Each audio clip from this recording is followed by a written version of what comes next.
Vanuatu's capital, Port Vila, was struck by a 7.4 magnitude earthquake on Tuesday, causing widespread devastation. The United Nations reported 6 unconfirmed deaths and extensive damage to infrastructure, including 2 reservoirs and a hospital. State broadcaster VBTC showed collapsed buildings, crushed vehicles, and landslides blocking roads.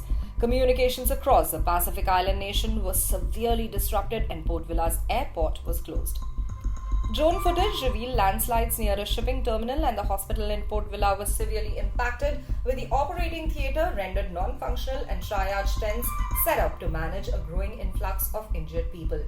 The United Nations estimated that 116,000 people had been affected by the disaster. Authorities struggled with communication outages until evening, when Starlink satellite services were established. Australia's Foreign Minister Penny Wong confirmed that significant damage had occurred and announced preparations to deploy emergency teams, including urban search and rescue and medical assistance.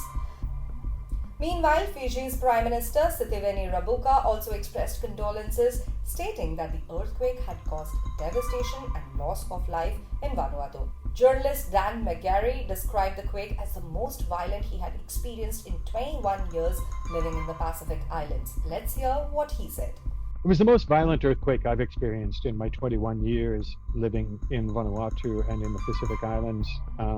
I've seen a lot of large earthquakes, never one like this. My wife, who was born in Vanuatu, said it was the worst that she'd experienced in her life. The damage that we've seen in the capital is more extensive than any I've seen in previous earthquakes. I went by Vila Central Hospital shortly after the earthquake happened, maybe about 45 minutes afterwards. Spoke to police who were stationed at the gate there. They confirmed that there was 1 fatality. There were numerous wounded individuals visible at a triage center outside the emergency ward. I also saw a number of people that you'd qualify with minor injuries, basically. I guess you'd call them walking wounded. Vanuatu has dealt with a lot of disasters, natural disasters, over the course of its history, and Vanuatu society, people know how to respond. So there's been no panic. There's a high degree of professionalism among the emergency responders. They're very calm, they're very focused, they're working very hard, they're mobilizing resources even as we speak.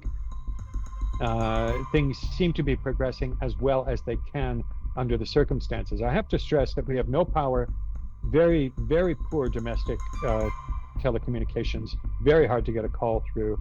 And I've heard reports just now of water being cut off in some parts of the town. So we don't know whether this has been cut off as a precautionary measure, which is common after a severe earthquake, or whether there's been damage to the infrastructure.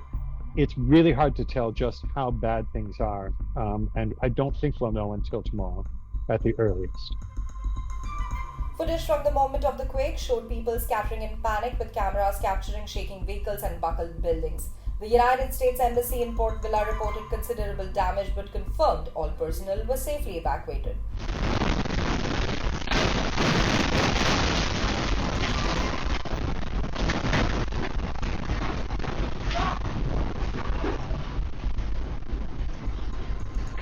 Both the US and New Zealand embassies sustained significant structural damage. Aftershocks continued to shake Vanuatu following the main quake, adding to the instability. The US tsunami warning system initially issued a tsunami warning but later lifted it. As of now, authorities continue to assess the full scope of the disaster in a nation currently in caretaker mode ahead of the upcoming elections.